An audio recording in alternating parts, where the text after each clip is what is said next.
Broadcasting live. It's America's longest running talk show on computers. It's Computer America, bringing you the biggest names in technology with guest interviews, new products, and your emails. Listen live at ComputerAmerica.com on any device around the world.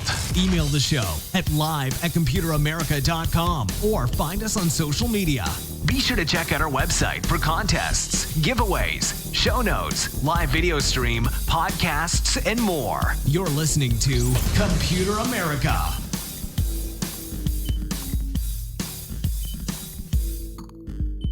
Hello and welcome into the Computer America Show. We are the nation's longest running, nationally syndicated radio talk show on computers and technology. Thank you for joining us. I'm your host, Ben Crossman, and everyone out there, thank you so much for tuning in. So today on the program, we have the one, the only Miss Sandy Berger, and she is our consumer electronics expert. She's been a long-time correspondent here on the program, writes for Compu-KISS.com. Definitely give that a check out, and many other publications. And we really value her, her reviews, her opinions, and things like that, and really her insight. And I think that today's show lined up very fortuitously for us because yesterday, as we mentioned on the air, Disney Plus came to everyone, and by everyone, I mean anyone who could actually log in, because a lot of people couldn't. So we're going to be talking about streaming services, cutting the cable in general, but also each individual service, because there's been a lot of talk and a lot of discussion about which is the best, and I really do feel like that is the wrong conversation to have. So to join me in the right conversation to have is Sandy Berger. But before we get started, ComputerAmerica.com. That's where you'll find everything, including today's show notes. You'll also find, if you are lucky, actually anyone can, but it's reviews, articles, things like that. We have some new reviews up where we just talked about some lenses that actually clip onto the back of a phone, so it gives it a completely different look to your typical camera phone, your typical camera within your smartphone. We have other things, including a dash cam. We have a jump starter. We have, coming up here, we have a couple of phone cases. We have a wireless security camera. We have headphones from Audis that should be going up here later this week. Something about the holidays. Like, I wish that companies would spread it out over the course of a year, but instead they decide, the holidays is a great way to cram it in. So we're going to try to get as much of that up on the website as you can possibly stand. Once again, ComputerAmerica.com, and be sure to check out the live video stream, check out the radio. If you're listening to us on IRN, we thank you so much. And check out the podcast. Oh, and by the way, just real quick, also with the podcast, it was about a week ago, we got approved for Google Podcasts, which is a bit different than Google Play, because Google Play did have podcasts and we have been available on that for years. But I guess they have this new service specifically for podcasts.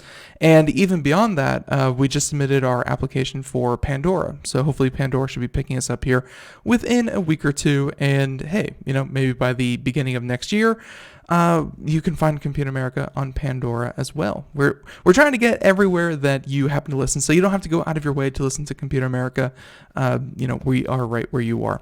So with that being said, why don't we go ahead and bring on Sandy and just get today's show started. So obviously, like I said, Sandy Berger has been a long-time Computer America correspondent, an expert on consumer electronics, and of course, she is a pro. One of the best I know about cameras and smartphones and digital assistants and streaming services and streaming set-top boxes, so on and so forth. Very knowledgeable, and we definitely appreciate her knowledge here on the program.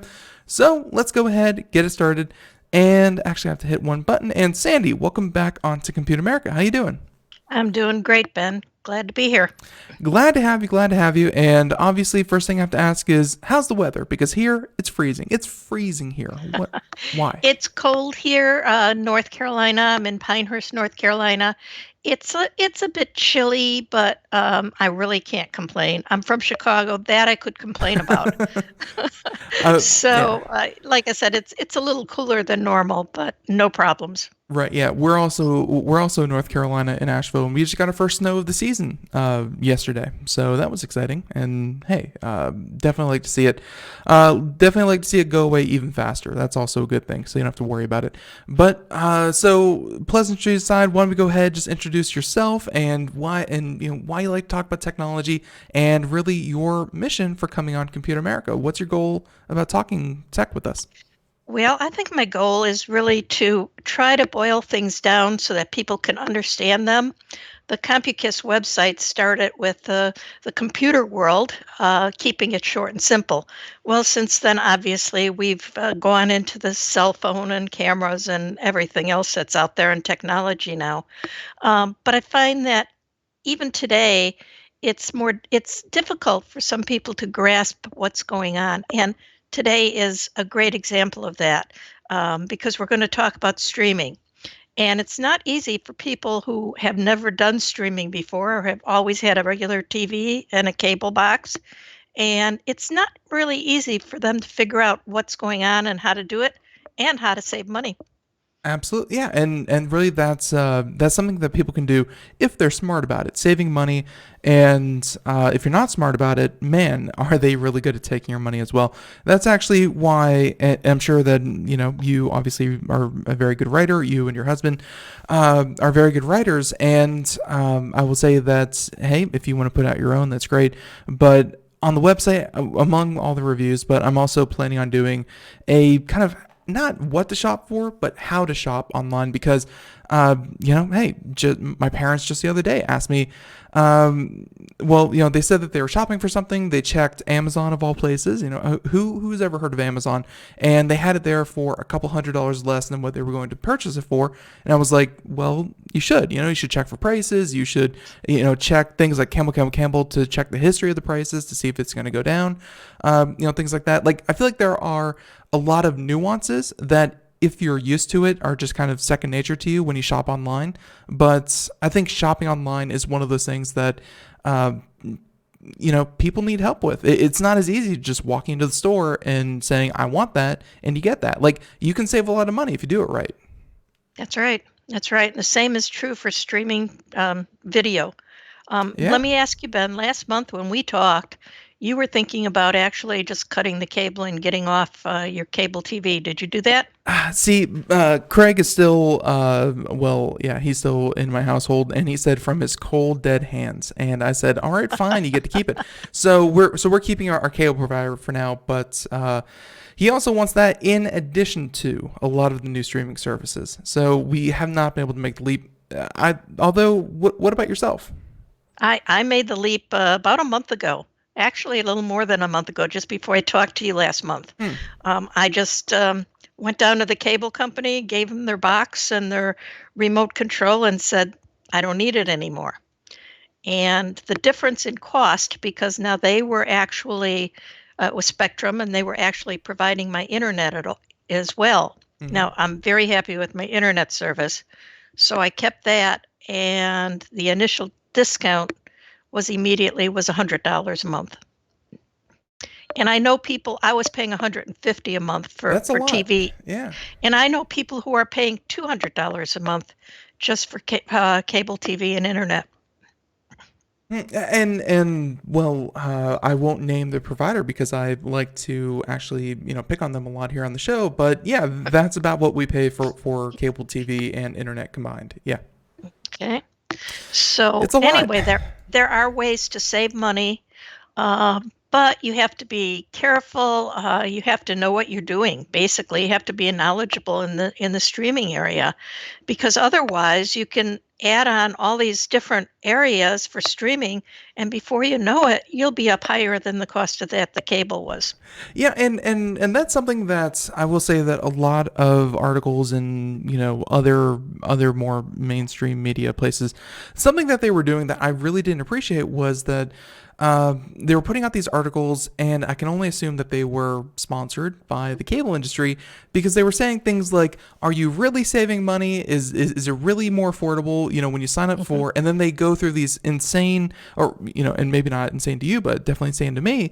They were saying like, well, if you sign up for 5 to 6 of your favorite, and, and then you look at the price of cable, you're actually paying more. And I'm like, I've never met a single person in my life who's ever signed up for 5 or 6 different streaming services. That's insane.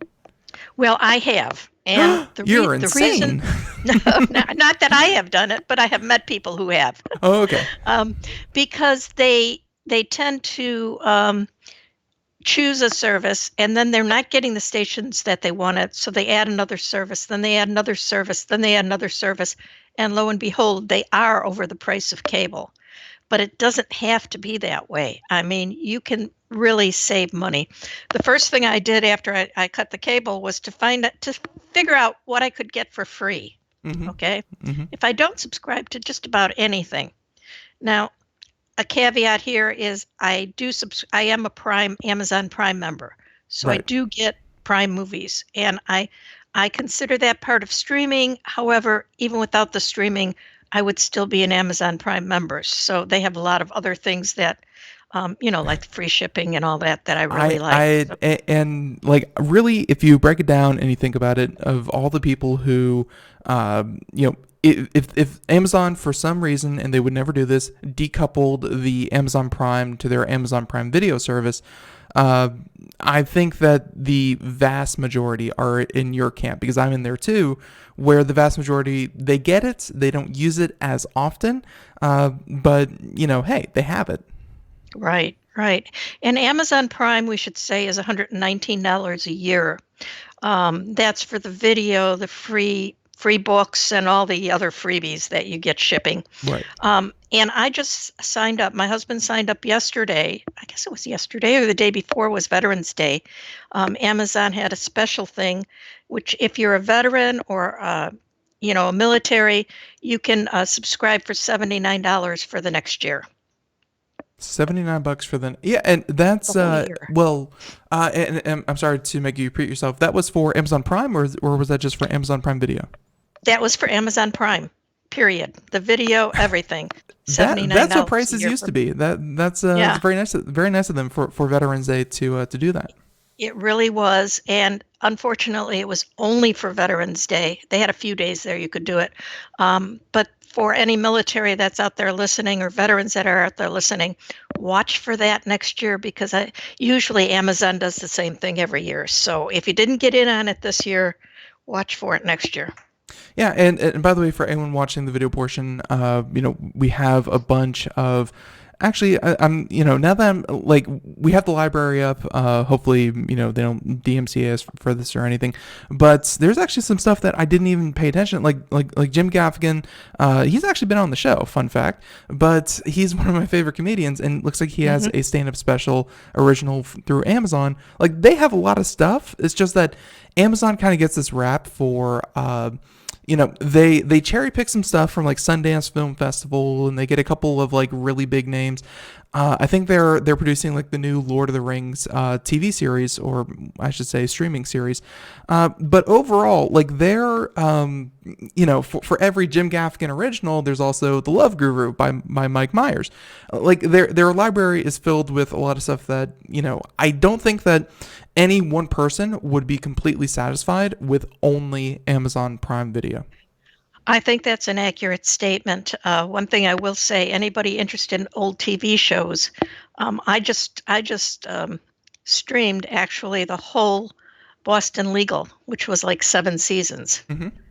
And they had that. They have just a lot of old TV shows. So if you're at all interested in that, Amazon Prime's a good place to go. Well, yeah, and I guess to actually put it in that context, Amazon Prime, like, would you recommend that anyone subscribe to Prime? Because today, for anyone who didn't know, we're going to be talking almost exclusively about streaming services. Amazon Prime Video, I think you can pay just for the video portion. I want to say for like $13 a month or something like that. I have to, let's see, Amazon Prime Video fee, I think $8.99. So for $9, and we're going to be talking about contents versus the price versus things like that. So for $9 a month, is this a good value? Or if you have Amazon Prime already, is it just an even better value?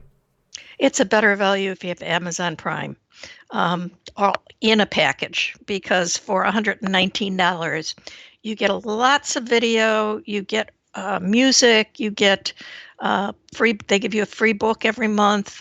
There's a free book for lending library for digital books. There is just a mass of things that you can take advantage of if you're a Prime member. So if it's the difference between a dollar or two a month, I don't think that the video alone is worthwhile. I think you're better off to do the Prime, take a look at what's available, and take advantage of what's available. I gotcha. And of course, many people are already Prime members. So that would be, kind of the first, I guess, low-hanging fruit as far as subscription video goes, because most people probably already have access to this. So from Amazon, and I was trying to think of a way to work digital assistants in there, but I don't think there really is too much of a way to do that. But let's go ahead and I think we're up to like 7 or 8. Which of the next streaming services, kind of do you want to tell people about next? Well, I think that one that's the problem. Okay, let me back up. The problem with some of the streaming services is that you don't get live TV. In other words, if you used to. Nope. What happened to Sandy? She cut out there suddenly. Sandy, can you hear me? I can hear you. Can you hear me? Yeah, perfect. I feel like a Verizon commercial. yeah. Go ahead and start over. I'm sorry. Okay. What I was talking about was. You were talking about the streaming services and the problem with some of them, and then I wish I could finish that sentence for you. But the problem with some of them is you can't get sports and you can't get local stations like ABC, CBS, NBC. Okay, so if you want those, you're going into a special package, which is a little more costly. I started off with a really what's fairly cheap one called Philo, which is $20 a month.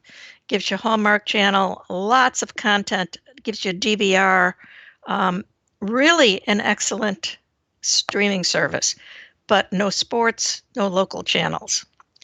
And we missed those terribly. So I went to Hulu Live. Mm-hmm. Now, Hulu Live is $45 a month, and that gives you your local stations, certainly enough sports to keep my husband happy. And a bunch of other things. So, including regular Hulu content. Right. So that's a great way to go. There's also TV from YouTube TV, which has live TV and sports, and it's very, very similar to Hulu Live. So if you need or want the local stations and sports, those are the two packages right now to look at.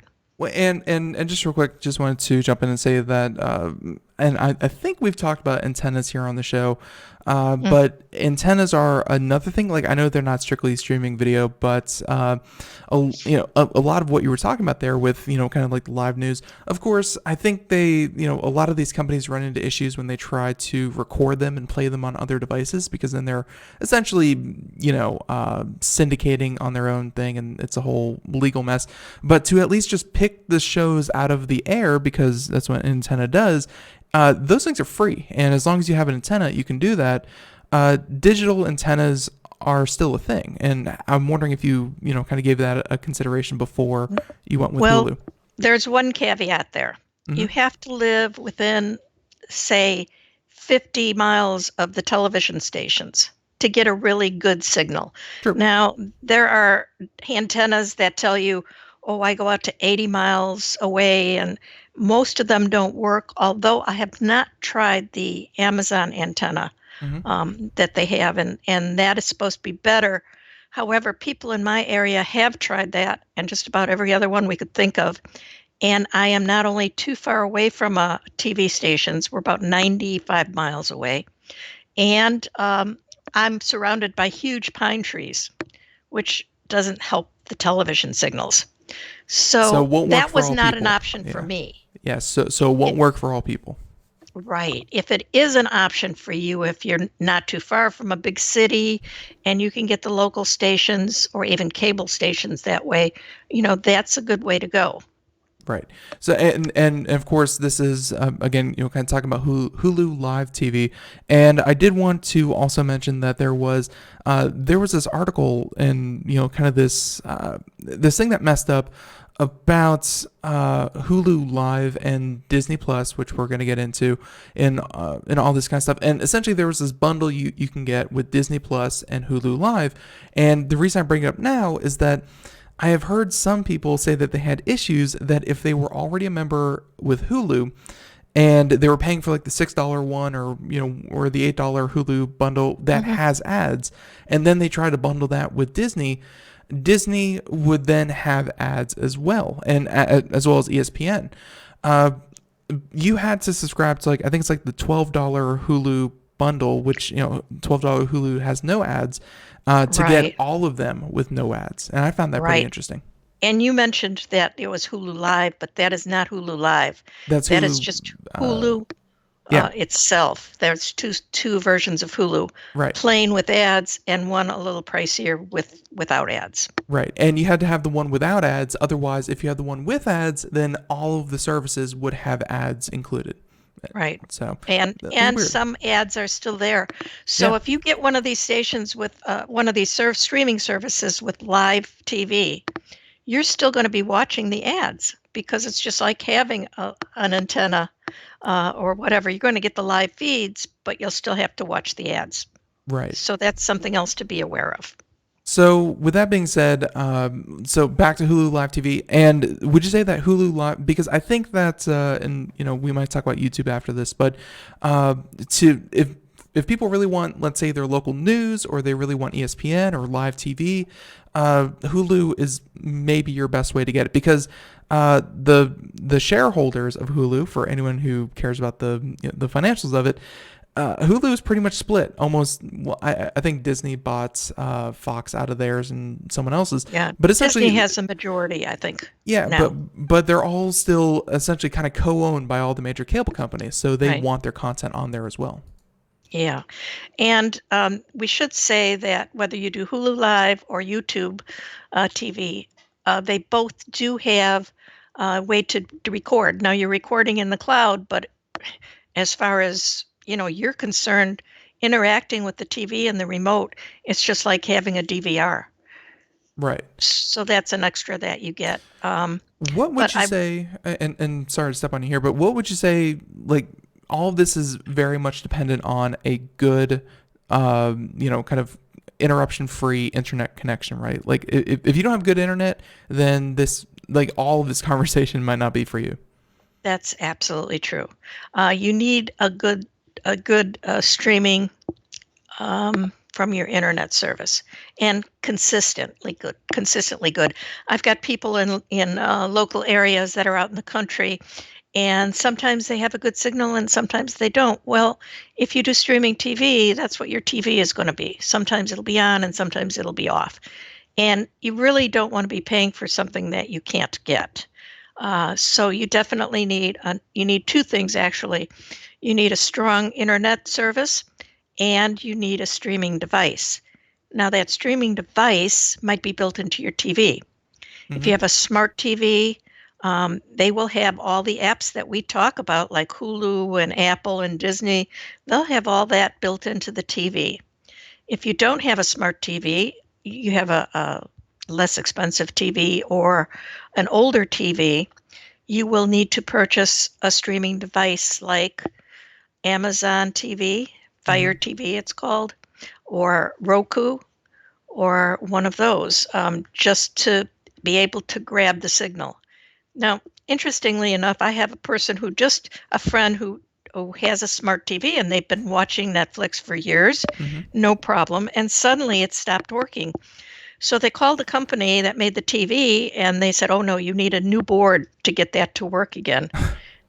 And it was like $400 or something like that for a new motherboard. And I said, well, all you have to do is plug in a Fire TV or plug in a Roku device to grab the internet. And guess what? It worked just fine. So they got off by about $350 by just using a device. That's something that a lot of people were running into with Disney Plus, was that some of the older TVs with, let's say, Chromecast built in, or one of these streaming services or devices built in, they for, I think it's for digital rights management purposes. Like there's new tech that goes into these things, and they don't want older TVs that could potentially record and steal the content. Right. So you have to keep it updated to a certain point. Like, yes, technically you could show it, but the companies don't want you to be able to watch it on those devices. So it sucks, but that's kind of what streaming video is. Right. But if you have a good internet service and you have a newer device that you can Yeah. put on your TV, and these devices just hook up to an HDMI port. So if you have an HDMI port, it's very easy to set it up and to order streaming, and you're in business. Yep. And by the way, on the screen we're looking at YouTube, and trust me, trying to figure out which services are which for YouTube. Even I'm having trouble with it. I believe what would kind of compete with Hulu Live or Hulu Live TV would be tv.youtube.com. And that gives you essentially cable with everything from ABC, NBC, Fox News, CNN, things like that. Right. So, it's called YouTube TV, and basically it's the same cost, about the same, within a few dollars of the same cost as Hulu Live. Yep. So either of those And- are very good. Yep, and it looks like much like you said about your friend, you need, or you should have, a secondary device, and then you kind of stream it to that secondary device. Of course, I'm sure you could watch it through a browser, but to get it on your TV, you're probably going to need like a Roku or a Chromecast. So That's right. That's right. and I'm trying $49 a month, or I should say $49.99, so $50 a month, as opposed to Hulu, which I think was at like 44. 45. 45. Yeah. Yeah. So the price is there, and again, for cable, I'm sure that, what is it, the average American spending like $80-$90, and of course, like you said, some people $150. That's right. Yeah. I mean, that's getting up there, and I really feel like just to me personally, $50 a month is not the spirit of, I guess, cord cutting that I was sold to. So these are a little bit more expensive, but it keeps you plugged into live TV. I guess that's the point. The point is, if it gives you what you want, and that's the first rule of streaming, what do you want to watch? You decide if you need the local channels, if you need sports, if you want Hallmark, or you want the Food Channel, or what channels do you really want to watch? And then you look for a service that can provide those for you. And then, of course, there's all these new services that are doing some really spectacular things as far as original programming. Mm-hmm. And you're probably used to original programming from Netflix, which had House of Cards and Mrs. Maisel and all those. Yeah. And then there's other services that also do original, like Netflix. Yeah, it's getting kind of crazy, because I just heard that Spectrum, you mentioned them earlier, they're actually coming out with something called like Spectrum Original or something like that. Right. And I was like, wow, I know that Spectrum purchased Time Warner Cable. They didn't purchase Time Warner itself, but Right. it seems like everyone wants to get into the business of producing content. Like, it's not about delivering content anymore. Netflix, I think, really, and of course what Disney does, have like owning the content seems like a better deal to these companies than it is just providing other people's content. It's going to be amazing. It already is. Just exactly what's going on here. I think we need to talk about the two big things that came out this past week or 10 days. Sure. Apple Plus and Disney Plus. Sure. And let's go ahead and just start off with Disney Plus. I think we, I guess kind of tease people long enough.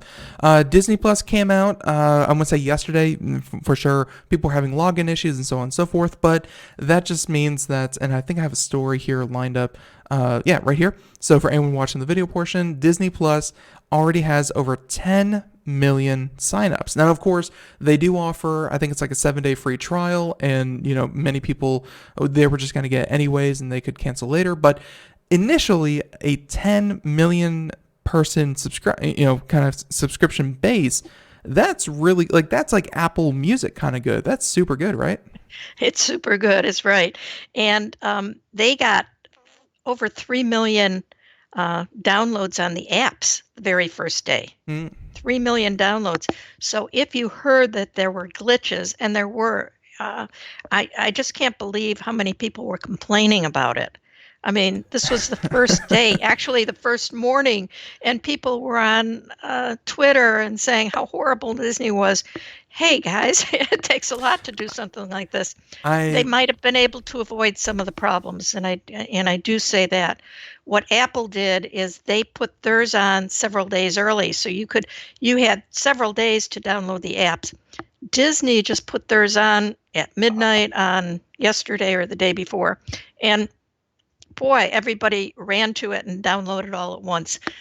So there might have been a way for them to avoid that, but it wasn't anything catastrophic, they believe me. and this is what I said on yesterday's show. Part of it is that there are probably ways that they could have avoided this. They could have ramped up the server space, ramped up their bandwidth that they were allocating for this. Like they could have paid a lot more money because the first day, that's the most traffic they're ever going to get. Like, unless there's some kind of unforeseen, super huge blockbuster that's coming to Disney Plus, the first day is going to be the worst, and then it's all downhill from there. And then the second part is, it's kind of a PR move, for Disney to be able to say. I actually heard it from their PR person was that. The anticipation or the enthusiasm for a streaming service surpassed even our already high expectations. The fact that it crashed for everyone, it creates that kind of, man, everyone wants this thing. Maybe I should get in on it too. Like, I think it was part PR as well. I'm sure it was, and in any case, they did a very, very nice job with Disney Plus. Yeah. And yeah, although there was some glitches first thing in the morning or through half the day, they got everything solved. As far as I could tell, by the end of the day, everything was going smoothly, and it's a phenomenal service. So real quick, and this is from someone who has apparently the only person in America who hasn't signed up for it. Talk about the look of it. Talk about the catalog, because I know that that was one big issue with Amazon Prime when it first came out, or I should say Amazon Prime Video, was that the interface was really bad. Like finding stuff to watch was really, really bad. For a new service, fresh out of the box, was it easy to find stuff? Was there, did it look like there was enough stuff to watch? Oh, it was almost overwhelming, the amount of things that were on there to watch. They have more than 500 movies, thousands of TV episodes, old movies, new movies, original programming. Unbelievable, actually. I was overwhelmed because I started picking out the things that I wanted to watch.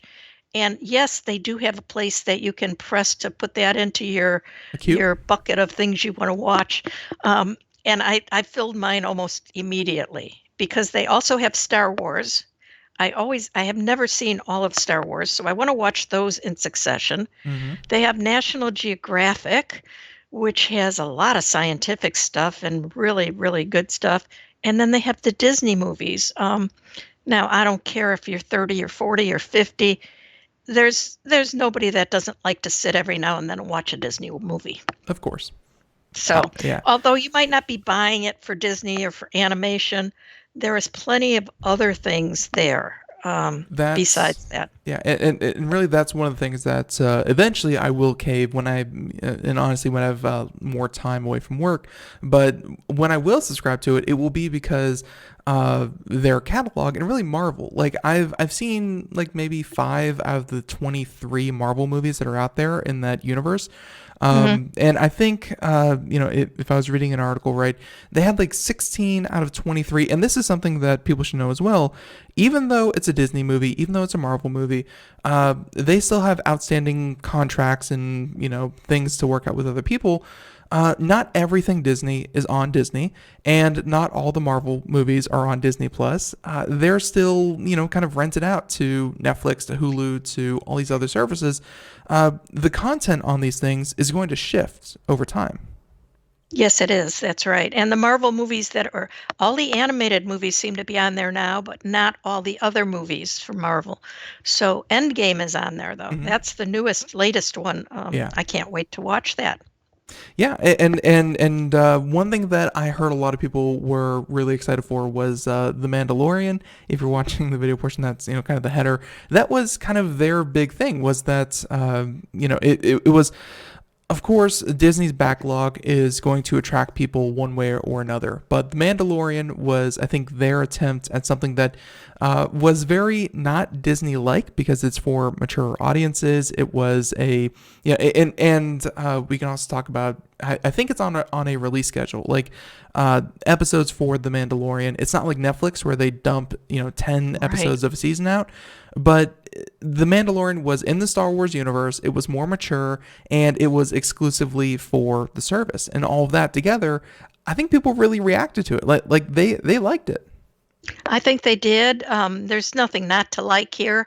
Um, it's $7 a month or $70 a year, so it's a little less if you do the yearly thing. Mm-hmm. You can watch across 4 screens, which is important to large families and really important for people who might have little kids that are each watching their own show.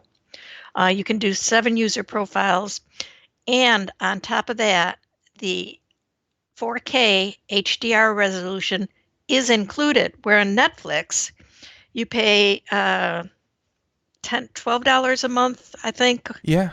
For Netflix, and then if you want 4K movies, you pay an extra $4 or $5 a month. Right.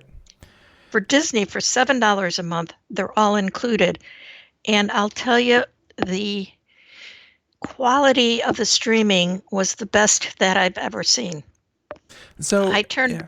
Go ahead.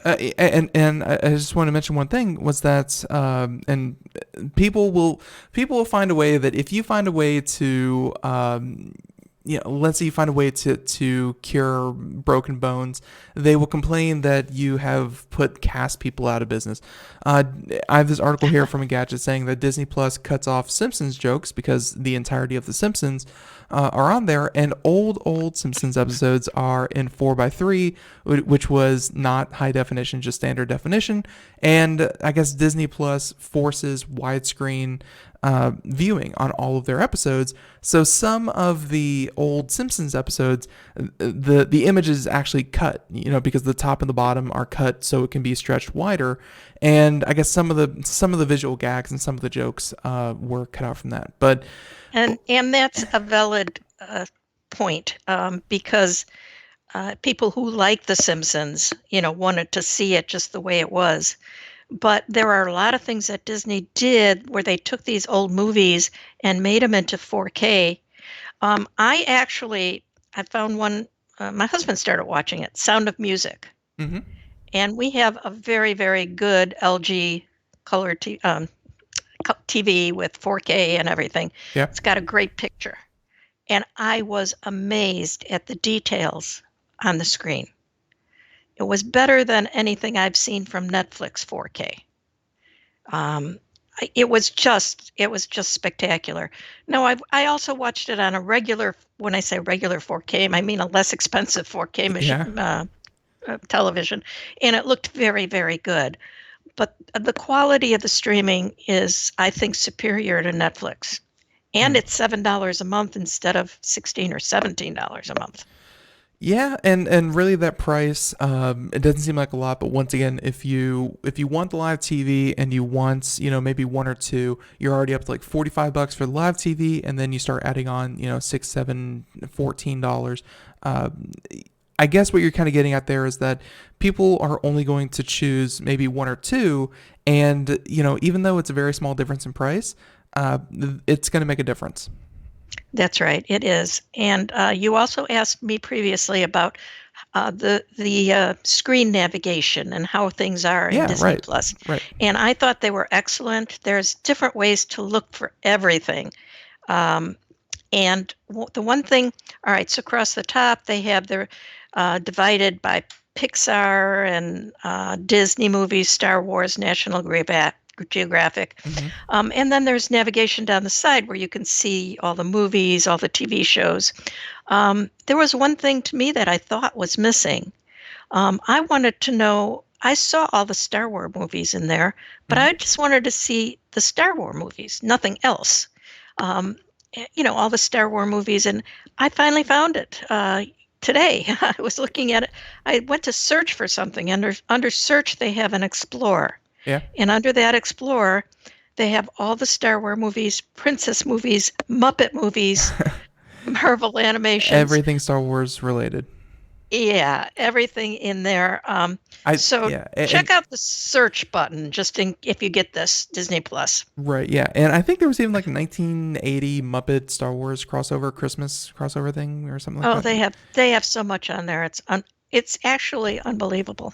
Yeah, and everyone was saying that was going to be really, that selling point was that they had a lot of stuff to watch. So I think Disney Plus, and I said this going back months and months, like whenever they first announced it, and even before Disney even announced it, you and I were talking on the show saying that whenever Disney does release their service, it's going to really, like some, there are some services that we haven't even talked about, like Stars.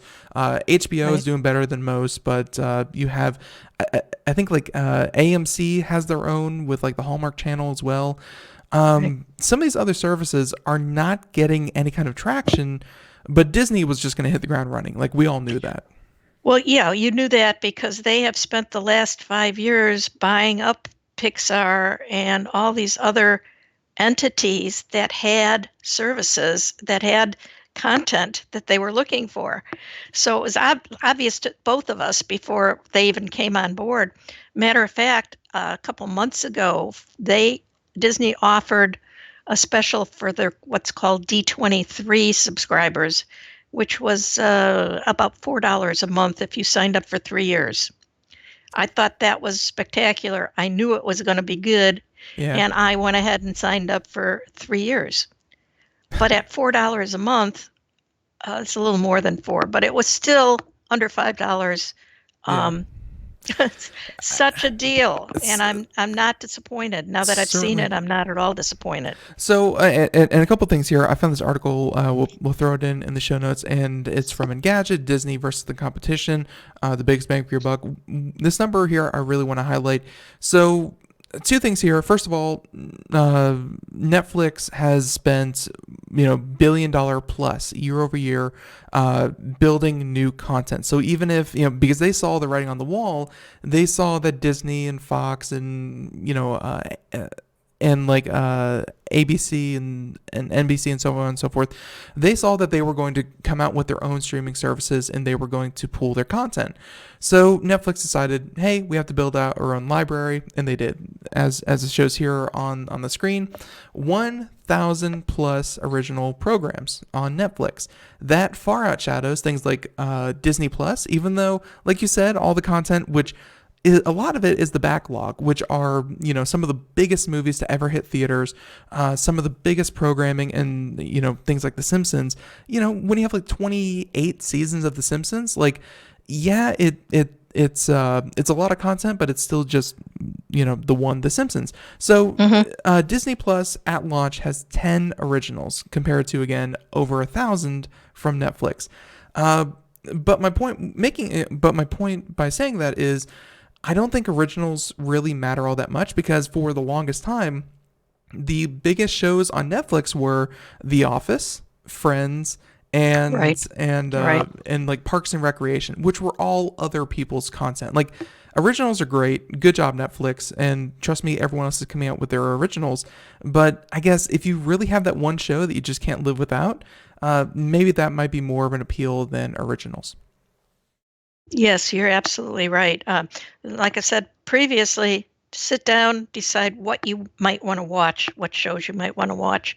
And then you can do some jumping around for, like Netflix, interestingly enough, they do the release of everything all at once. Mm-hmm.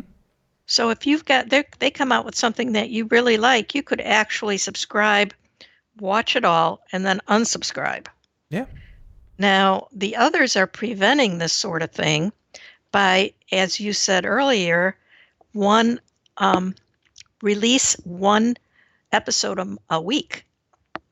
Which is so, and by the way, that's so weird, because in the good olden days, you had a scheduling program where on TV, on Thursday night at 10 p.m., you can only play one thing at a time on a station.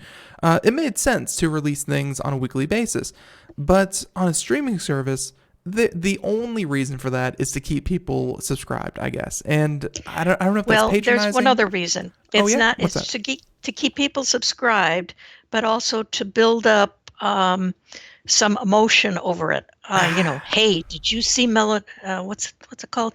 Mandalorian last Mandalorian, week? yeah. It was really good. So watch it this week. That's why they're doing it. But I, like you, feel like we're going backwards. We're going back to the olden days of TV, and I don't like it at all. I would much rather Yeah. that they put it all on at once and let us go and take a big chunk. Yeah, that's like many people have claimed that that exact model is what made Netflix successful. And let's take a show like Breaking Bad. Breaking Bad was discontinued altogether. They weren't going to continue it. They put it all up in one shot on Netflix. People were able to catch up like for the first time ever, because before Netflix, unless you went out and bought the season DVDs for a show you've never Right. seen before, and who did that? No one was able to catch up on any series. And yes, you can go back now here, but that's what made Netflix successful, was being able to essentially watch or binge an entire show. Right. I like binging myself, but it's going to be interesting to see if they keep these weeklies up. So, in other words, The Mandalorian, next week there'll be a new one, Right. and the week after there'll be a new one. I'm assuming they're going to keep those up so that at the end of the year you could actually watch them all if you wanted to. So that's what I'm betting, is that after the first week, people get their fill. People will say, all right, this is what the service is. Some people are going to fall off, obviously. I would not doubt that, and this is just from my understanding of the streaming culture. Let's say The Mandalorian is going to come out over the next 10 weeks. Right. I see it much more likely that people will, might just, if The Mandalorian was the only deciding factor, they would rather unsubscribe for 2 months and then come back at week 9 or week 10 and then catch up the entire thing and binge the whole thing and not be a subscriber for those 2 months. Right. That's what I'm going to And get. and that makes perfect sense if you're paying $15 or $17 a month for these services. But with Disney being at $7 a month, Yeah. I think you're gonna be much less likely to unsubscribe and then subscribe again. And we can now talk about Apple Plus, which came out last week. Yeah. Apple Plus is $5 a month, so it's even less. So my problem with Apple Plus, and Apple Plus is obviously, it's one of the big ones. It did not get as much fanfare. It's because I don't really, and I have to mute this because it's going to start playing sound. Good job, Apple. But Apple TV Plus, like, they bragged about all the big names. They had $1 billion that they put themselves in original programming and things like that. But their library, like, even though they were hyping it all up, it seemed like there wasn't going to be much to watch, You're right. There's not much to watch. They only had 9 new shows. Now as you say, there was a big buildup of these shows. The one called The Morning Show, Yeah. and one called Mankind. Yeah. And by Was the way, just here on the screen, you're looking at C, which has Jason Momoa. You're looking C, yeah. C, and Dickinson is another one, For All Mankind. They had a few, but only a few. That's right. Only a few. And on top of that, the ones that they had didn't get big critical reviews. They actually got panned by the critics. So those, I was actually interested. I took the week free trial, and both Apple Plus and Disney Plus have a week free trial. And I took the free trial on, Disney I subscribed to, but Apple Plus I took the week's free trial. And I amazed myself by really liking that morning show. Yeah. The morning show is actually about it's about sexual predatory a guy who's actually, well, like Matt Lauer. It was Matt Lauer, Yeah. basically. Yeah. And that's what the show was about. But it was very, very realistic. Very well done. Nice music. Everything about the show was very nice. And I was on the Today Show when Katie Couric and Matt Lauer were there. Mm-hmm. And Matt Lauer was supposed to do no, Katie Couric was supposed to do my interview. Hmm. And at the last minute, it got changed to Matt Lauer. And right after the interview, Katie said, "Sandy, come here. I need you." And she ushered me into her office very quickly. And I said, "But I was supposed to go see Matt." And she says, "No, no, you can't see Matt. I've got to talk to you about some things." And she took me for a half hour in her office and we talked. She asked me for help for her parents and all sorts of things like that. Um, but basically, in retrospect, I realized she was keeping me away from Matt Lauer. Mm. And that's what this morning show is. It's all about, did the network know? Did the co-hosts know that this guy was a predator? And I can tell you the answer was yes. But in any case, it really it brought everything home for me. That's a very interesting story, and thank you for sharing that. Mm. Good on Katie Couric for, I guess kind of watching out for their guests, and Hmm. it's very I Interesting. yeah, and of course, given the given the cast of the show, I had no idea even what it was about, but I thought it was going to be like a comedy because of course of all the involved actors with it, I thought it was going to be a comedy, but I guess now it kind of makes sense that they were kind of playing up the tension behind the scenes and things like that. So Right. more of a drama. Right. And I watched some of the other Apple shows as well. For All Mankind, looks like it's going to be great. I probably shouldn't give away the details but you'll hear it if you want to watch it. You watch it for 5 Something about minutes. an astronaut and a Russian flag. Yep. Yeah, that's the one. Well, Yeah, I won't give it away. and But and watch it for and 5 minutes and you'll know whether you're going to like it or not. And I thought that was and pretty I, good I too. I have to ask, obviously Snoopy in space, one of the first new Peanuts things, and Hmm. Apple definitely hyped up the Peanuts. Did you Right. get a chance to check that out? I did not. I did watch some of C, which is a group of people. People have gone through a plague or something and all become blind, Mm, and it's kind of a rough war type thing. right. Interesting, but I don't know if I'd go back to see it. So All don't right, see is what you're saying. right. Don't see. That and of course Oprah, kind of has her own. It was good. Yeah, she was good. Let me tell you the biggest problem with the Apple show Sure. is not just because they don't have enough content, but because of the way they're trying to hide the fact that they don't have enough content. Hmm. When you look down the rows of like they all have rows of things that you can watch, Right. um, they don't separate the Apple original programming. They have programming from HBO, they have programming from all these different places. And if you go in and you really start looking, there's a tiny thing in the corner that says this is from HBO, this is from Showtime, this is BET. And if it says that, sometimes you get to watch one episode, then they Uh, try to grab you to subscribe. And at the bottom of the Apple screen someplace, they've got 20 different add-ons that you can do. This is right back to what we were just talking about, where they're actually trying to get you to add on all these different things, because obviously Apple gets a cut out of it. Um, but that would, if you actually subscribe to everything they were advocating, you'd be well over $100 a yeah. month. It'd be at $200 a month, and I didn't see any bargains there. Yeah. So HBO was $14.95 or whatever the going price is.